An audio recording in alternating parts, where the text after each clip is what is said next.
It's basically a walking Abercrombie ad, but there's vampires. But there's also a lot of good revenge that happens in this movie. It's also really sexy. Who doesn't want to watch a walking Abercrombie model get completely sucked dry from the neck? From the neck.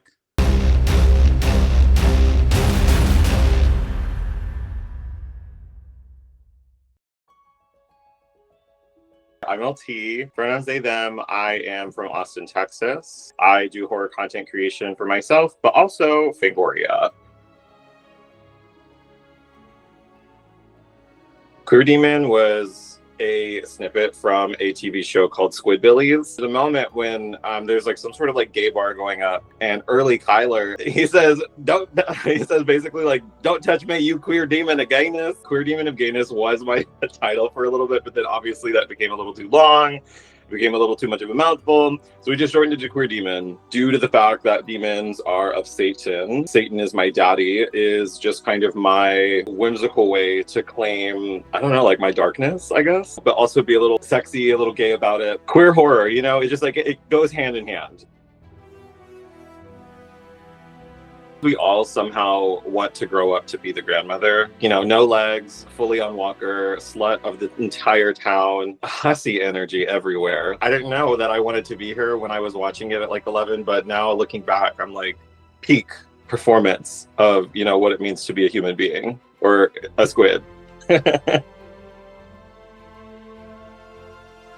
For me, when I watched Scream way too young, I fell in love with it and was parts scared, parts excited, parts turned on. I mean, let's be real. I was like 13, seeing boys really up on each other, covered in blood for the very first time. So naturally, that's gonna be a little bit of a gay awakening for me. But honestly, I think Ghostface just embodies a lot of subversions horror movies are capable of. He's always played by different people. Ghostface is more of like a mentality than it is an actual person, which I think is honestly a little scarier when you think about it. Scream has gone through so many iterations at this point. Ghostface is like the one constant of trying to reinvent the genre and do it in a new, fresh way.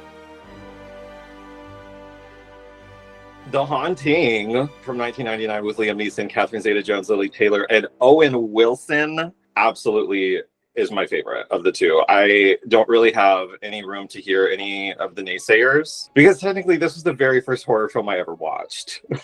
The effects are not that bad. I mean, granted, they don't hold up in, 2025, but the storyline's pretty good. The house looks incredible for what it was. And maybe it's just because I watched it when I was like 6. I had no business watching something like that. And it just was stuck in my brain forever. Invader Zim, Courage the Cowardly Dog, when Scooby-Doo had reached his peak in the early 2000s. Such a pivotal moment for me as a kiddo, teaching me the foundations and laying the groundwork for what would eventually become my obsession with giallo. Horror has always been there for me, even in times where I feel like it left me. I was always just doing it in different ways. I wasn't going to the cinema when I was 12 years old. I grew up as a performer, so me and my family were on the road a lot, so there's not a lot of time for pit stop making to go watch a horror movie. I was still reading horror. I was reading Christopher Pike, R.L. Stine, anything that I could get my grimy little paws on at the Scholastic Book Fair. In 2008, Brian Bertino's The Strangers came out, and that movie woke something primal up in me. And I haven't put it down since. Ever since then, it's mostly just what new horror movie can I put on that I've never seen before that will activate something else inside me, or something that'll just be so off the cuff that I can't wait to talk to people about it. It scared me in a way that felt so tangibly realistic that I felt I was next. I was in a safe theater between my brother and his best friend that had snuck me into this theater to see this movie, and I was next. I don't remember any cinematic experience as vividly as I remember that movie. That one truly set the bar. That one just really showed me what it could mean to be a horror movie that utilizes fear in a very, very smart way. The first thing that comes up to me, queer horror, is absolutely Death Drop Gorgeous. Those boys are just so in love and full of passion for the horror genre. It's cool to see people that are like-minded like you create a project. Drag is inseparable from queer history. Seeing drag artists in a horror movie for me is just like the best of both worlds, because it just encompasses like everything that I want to see. You've got atypical storytelling told by diverse marginalized groups, and the kills are insane. The soundtrack is fire. The lighting is beautiful. One of my favorite queer horror films, Death Drop Gorgeous. Watch it before you're dead. Another really queer horror film would be Knife and Heart. It's this 2020s French slasher about this female director of gay porn. And it's also very giallo inspired. Another really gorgeous movie that has an amazing soundtrack. I think it was put together by M83. Super gorgeous. They also show Dick and Cock, which I am always a fan of in horror, because it's something we don't get to see a lot. And I doubt they use prosthetics in France. Bite Marks. It came out in 2011. It's basically a walking Abercrombie ad, but there's vampires. There's a lot of extremely harmful things that are said in this movie, but there's also a lot of good revenge that happens in this movie. It's also really sexy. Like, who doesn't want to watch a walking Abercrombie model get completely sucked dry from the neck? From the neck. One of my favorites is My Dear Killer. My Dear Killer just has everything a giallo fan should and has loved throughout the years. There's an excellent murder mystery that actually spins your head. Fantastic fashions. The kills are incredible for the 70s era that it came out in. And for the story being what it was, it's actually not as paper thin as some of the other ones can be. My Dear Killer also has a Agatha Christie-esque monologue at the end where the detective kind of unfolds the entire mystery with the entire cast, and it is incredible. Another one is Mario Bava's Blood and Black Lace. Oh, gorgeous. It's literally, it takes place in an Italian fashion house. Oh my God. So many beautiful things for like my eyeballs to just chew on. The scenery is impeccable. The costuming is so rich. Oh my God. I just wish I could have been part of that costume team to just touch them. But that one also has a really fun story. Crazy level kills. And then my last one would have to be The Forbidden Photos of a Lady Above Suspicion. One of my favorite things to say out loud, because it's one of the longest titles in horror that I've heard of. This one's about a woman who starts receiving these very uncomfortable phone calls about her husband's like illicit activities and how he's been like killing these women, basically being gaslit by this strange man to believe that her husband is not who she thinks he is. Oh my God, the fashion in this one too is just so next level. I actually have a digital frame in my apartment that I can upload photos to, and there are several photos in that frame from that movie, and it's just peak. It's beautiful. I love to see it every single time. I do a lot of write-ups for their social media, merchandise posts talking about movie nights for We Love Video, or any sort of like other promotional materials that we usually come up with. I'm usually the one that writes most of it. Recently, they've also had me starting to do a little bit more content creation. I feel like I inject a lot of really fun and positive queer energy into the brand that, let's be real, can sometimes be missed in certain regards. And so I'm just really thankful to be part of that platform and be given that voice to really amplify queer voices in the space. I met my manager at Texas Frightmare Weekend, and I actually still have the item that he saw. This is Yasamarink. She is missing her chain, but that's because she had to be in the setup. But Yasamarink is from Skinamarink, for those who are unaware. There was a meme that went about where the phone from Fisher Price got yassified. So what I did was I brought it to life. I manifested it into a 3D reality. I put little chain hooks on the side so that way I can literally wear it like a purse. She's got her eyelashes on. Her lippy is present. And she's just here to slay. She's even got like a little beauty mark. She's perfection embodied, and if you disagree, then you're wrong. That's literally how I got my job at Fangoria. Was I not like in tandem with making it, and that got me my job? No, it just got me noticed. I was able to network my way into conversations and improving my relations with not only the people I knew at Fangoria, but also my understanding of the brand and what it meant to be a Fangorian. And the rest is history. I've been having the time of my life working with this company. Last year, they sent me to Fantastic Fest. I got to make videos with celebrities. I got to meet Barbara Crampton, which was insanity. I got to meet so many of my internet friends in real life. Molly Henry, Zero Gravity. Girl, That's Scary. Like, oh my God, like I had so much fun meeting absolutely everyone in person. And it was just so cool to kind of exist in that space of so many like-minded people. All I can think about is, take me back. Like, I want to go back again so bad. But that's what it's like to work at Fangoria. It's pretty fun. And all we talk about is the most horrifying things that you can think of. Horror movies.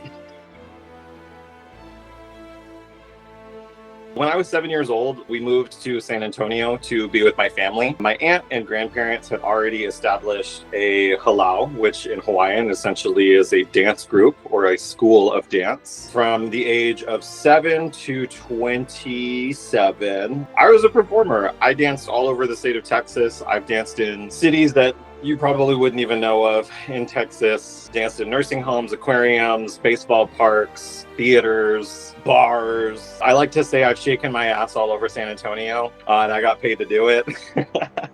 Growing up, performing, doing hula was a way for me to get closer to my culture, especially because living in Texas, that's 5,000 miles away from Hawaii. There's not really a lot of like tangible ways for me to access my culture. So that was one way for my family to keep our culture alive and also to share our knowledge as well as our culture. So when I was 16 to 22, I was like the teacher for the little kids fundamentals group. I would teach them how to hula. A lot of fun. I've made so many memories on the road. I had a very unconventional childhood because most of it was spent touring. So whereas a lot of people had summer breaks, I had summer work and just would tour the state of Texas dancing with my family.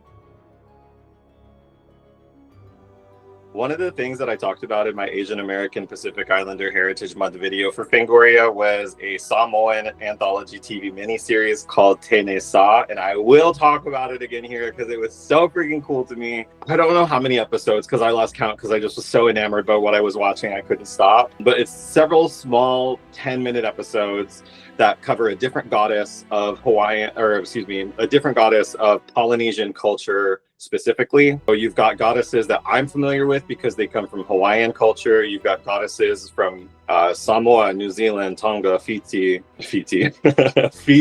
Really cool to see their stories recontextualized for a modern audience. Yeah, these are stories that we tell our young ones. Hawaiians or Polynesians in general are very superstitious people. My sister, literally the other day, I sent her a selfie from my bedroom and she was like, "Oh, you're sleeping with your toes facing the mirror. You're allowing the spirits to come take you." I wasn't thinking about that until now, but now I'm literally going to reverse the mirror and maybe sleep with my back turned to it or something. I don't know. It's really cool to see like some of these things that I know of be brought to a wider, more broader audience. So that way people can see, like, you know, it's really important for folks to be able to witness Hawaiian culture in a way that's not performative, that's not appropriated, that's not directed by a 50-year-old white man behind a chair. It's really important for folks to see Polynesian culture specifically made by Polynesian people. And I think Tene Sa does a really beautiful job at doing that. It's not necessarily going to be something that'll scare you out of your pants, but it's really something to watch and witness if you're wanting to broaden your horizons as a horror fan. Topper Flop originates in two different avenues. The first one is through a comment on TikTok. Before I even started doing Topper Flop, I was doing a very piss poor attempt at content creation.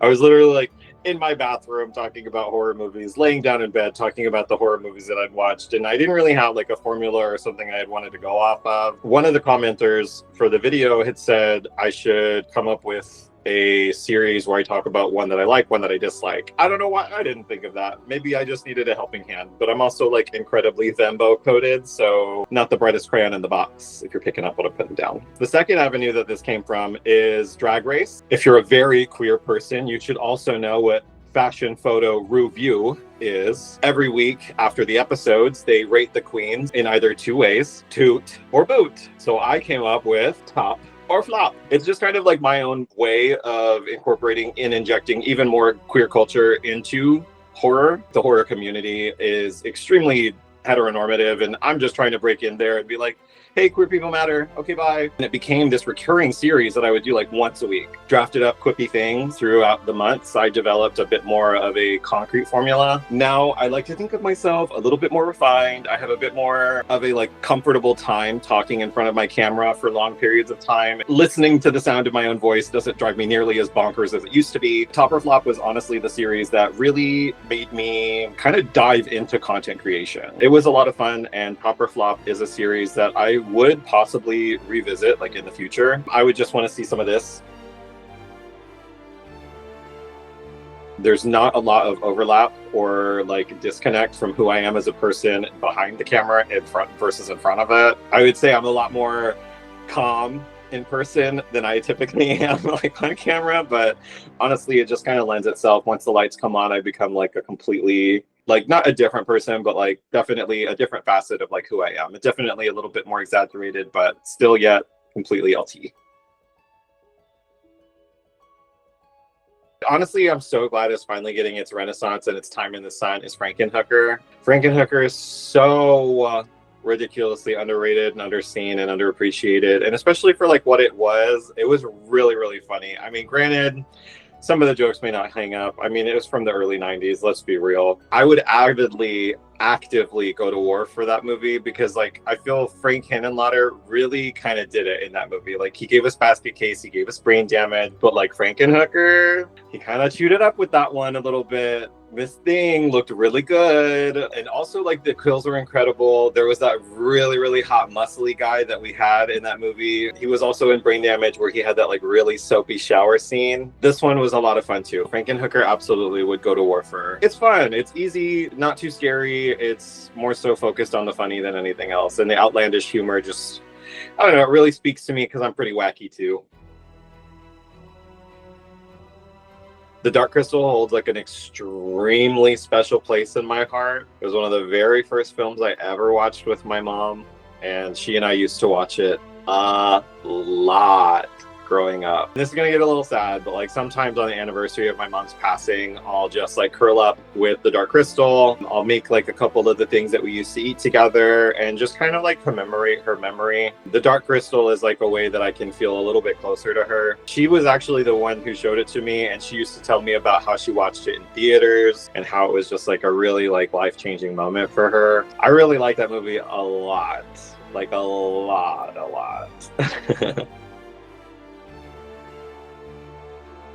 I didn't think that I would grow up to be Aughra, but here we are. I'm very much don't bother me. If I'm in a mood, I'm like, you can do it yourself. Why aren't you helping me? Very that kind of tea. But there are definitely moments where I'm more like Jen or Kira, where I'm a little bit more nurturing and a little bit more loving. But most of the time, yeah, I didn't think that I would grow up to be Aughra, but here I am. Just bitter.